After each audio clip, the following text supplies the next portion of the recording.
Integrated ticket. Well, in 2004, we integrated ticketing in Southeast Queensland.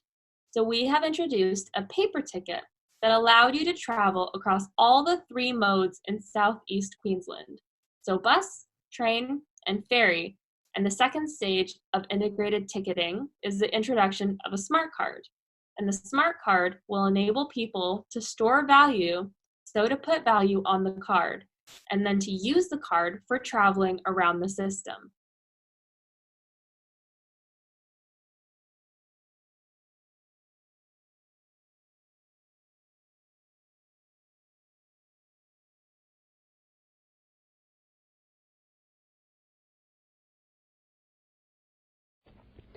Nanotechnology. What is nanotechnology? Well, a report that was put together by a combination of the Royal Society and the Royal Academy of Engineering that came out last summer identified two topics. Nanoscience is the study of phenomenon and the manipulation of materials at atomic, molecular, and macromolecular scales, where properties differ significantly from those at a larger scale. Nanotechnologies are the design, characterization, production, and application of structures, devices, and systems by controlling shape and size at the nanometer scale. So I'll talk a little bit more in a moment about what a nanometer is, but loosely speaking, people think of nanotechnologies as being a sort of 100 nanometers or less.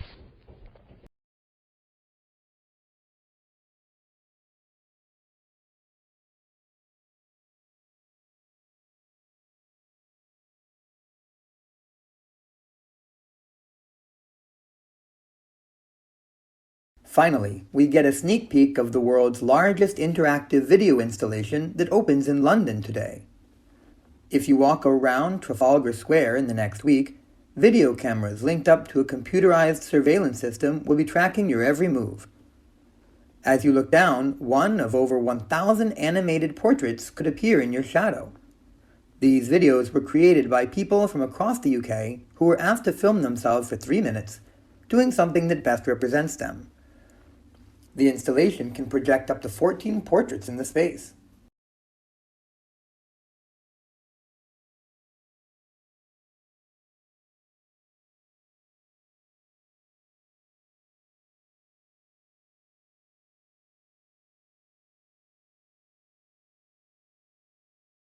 These two paintings, both called sunflowers, are generally accepted as the finest of several depictions of the thick-stemmed, nodding blooms that Van Gogh made in 1888 and 1889 during his time in Arles.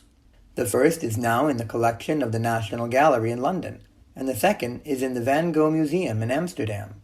Van Gogh referred to this work as a repetition of the London painting, but art historians and curators have long been curious to know how different this repetition is from the first. Should it be considered a copy, an independent artwork, or something in between? An extensive research project conducted over the past 3 years by conservation experts at both the National Gallery and the Van Gogh Museum has concluded that the second painting was not intended as an exact copy of the original example, said Ella Hendricks, a professor of conservation and restoration at the University of Amsterdam, who was the lead researcher on the project.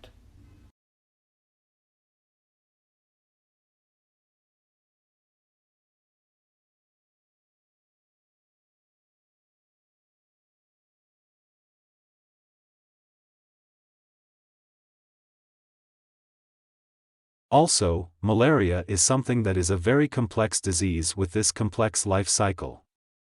That means that if you're going to eliminate it, you have to be able to target cute parasites and humans. You have to be able to target parasites in the mosquitoes, that mosquito population. And so that requires a lot of resources. It requires really good planning and a health system across all these different levels. And so I think the political capital that you need for that, the educational infrastructure you need for that, the economic resources you need for that are quite a challenge.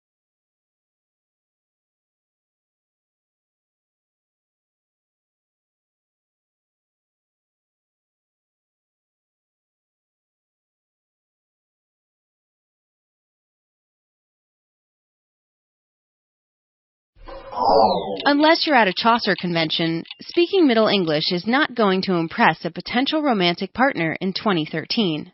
Similarly, male savanna sparrows have to make sure their vocalizations are up to date. Researchers analyzed 3 decades of recordings of male savanna sparrows, and birds that changed their tune over the years did better with the ladies. The research is in the journal Animal Behavior. While introductory notes of the sparrow song stayed the same, the middle and end parts changed over time. In the 1980s, songs concluded with longer, high-pitched trills. More recent songs contain a series of clicks in the middle and a shorter, low-pitched trill at the end. Researchers found that the male sparrows that adopted the newer songs had higher rates of sexual reproduction, because you don't want to be seen as behind the times. Indeed, Chaucer might have had his pick of the ladies in the 14th century, but few today can make heads or tails of his tales.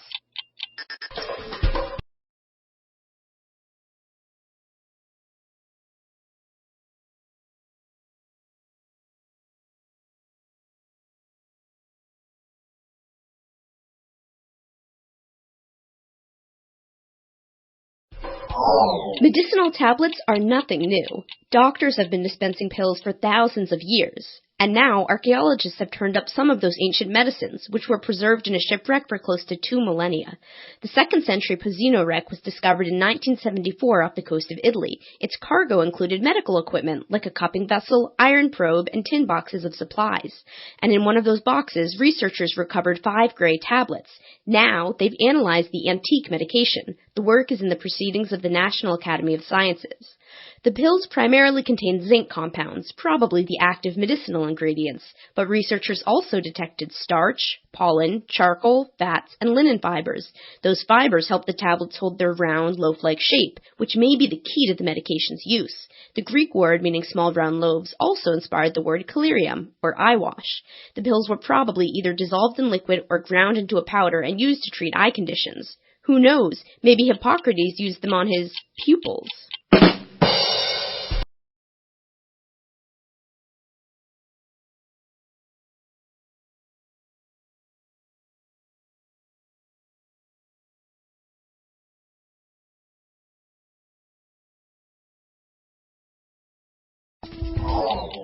The Chukchi Sea lies between Alaska and Russia, just north of the Bering Strait. Shell Oil hopes to begin drilling in these Arctic waters in the next few days, if the U.S. government grants permission. The ship Noble Discoverer will drill 2 exploratory wells to determine what, if any, hydrocarbons are beneath the seabed, and how well drilling equipment can withstand the rigors of the far north. Those rigors include everything from swirling currents and floating ice chunks to migrating whales. There's coral there, too. Scientists sent to the region by Greenpeace have found sea raspberry, a soft, deep-sea species. Other such deep-sea corals bore the brunt of BP's catastrophic blowout in the Gulf of Mexico in 2010. It remains to be seen whether offshore drilling in the Arctic can be any safer than drilling in balmier waters. Already, Russia spills some 30 million barrels of oil in the Arctic each year, and that's on land. Regardless, burning oil is one of the primary causes of climate change. Such global warming has thawed the Arctic above all, opening access to yet more oil. Humanity's thirst for oil has yet to gauge its own depths.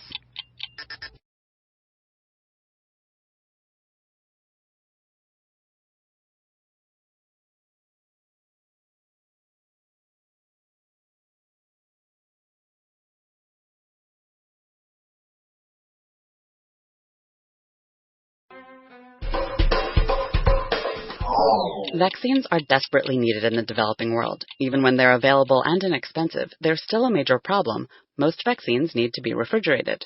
Reaching the relevant populations often means traveling to areas where electricity and refrigeration are spotty at best.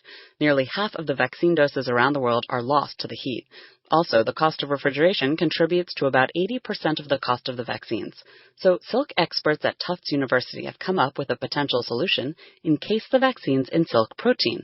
Silk proteins contain nanoscale pockets that can hold and protect biological compounds. Inside the silk protein wrap, the compounds stay biologically stable. In the lab, they were able to stabilize the measles, mumps, and rubella vaccine for more than 6 months at a variety of tropical temperatures. The technology also worked with antibiotics. Stored at a month at temperatures reaching 140 degrees Fahrenheit, the antibiotics kept their potency. The research is in the Proceedings of the National Academy of Sciences. If the lab results hold up out in the world, the silk safeguard could save billions of dollars and millions of lives.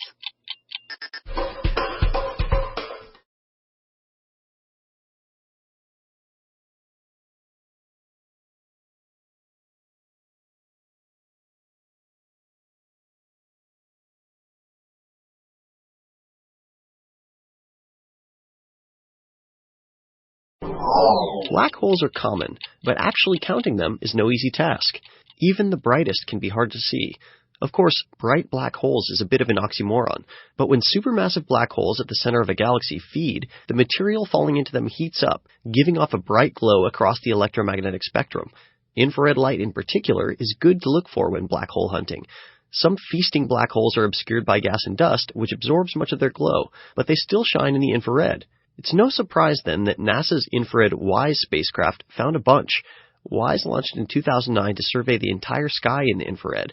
Now researchers have used WISE data to count the luminous black holes in a well-known corner of the sky called the cosmos field. In just that tiny region, WISE found about 130 glowing black holes, or active galactic nuclei. The study will appear in the Astrophysical Journal.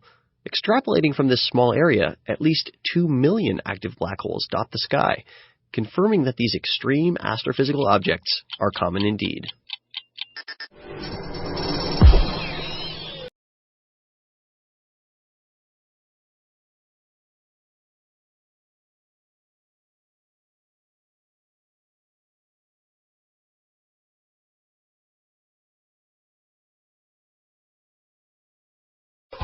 As a kindergarten teacher might say, sharing is caring. She might not mention that cooperation is also a great way to form a community and thus improve everyone's chances of survival.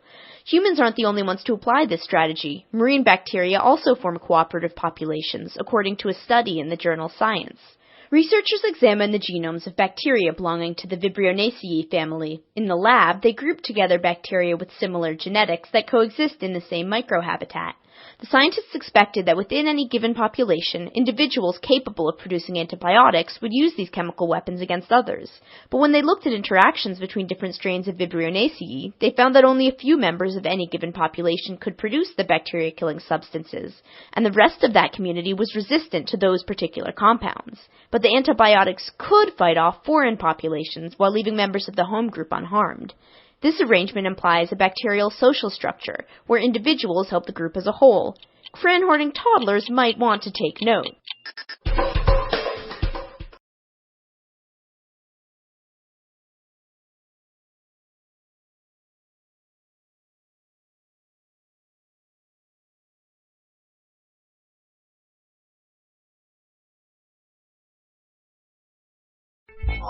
You might not know how many calories were in that sandwich, but if you got lunch at the Massachusetts General Hospital cafeteria, you could tell with one glance whether you'd made a healthful choice. Offerings are color-coded. Simply posting calories does not always get consumers to make healthier choices, so researchers tried something different. Mass General's cafeteria food and beverage options were classified as least, somewhat, or most healthful with red, yellow, or green labels. Green is healthiest. Researchers then tracked some 4,600 employees. About 6 months after the changes were made, the purchases of red label foods decreased by more than 15%, and red beverages dropped by 39%. Green food and drink purchases increased, according to the study in the American Journal of Preventive Medicine. Making healthy food choices easier could especially help the poor and undereducated, the very populations most affected by the obesity epidemic. Mass General employees from these groups made the biggest improvements.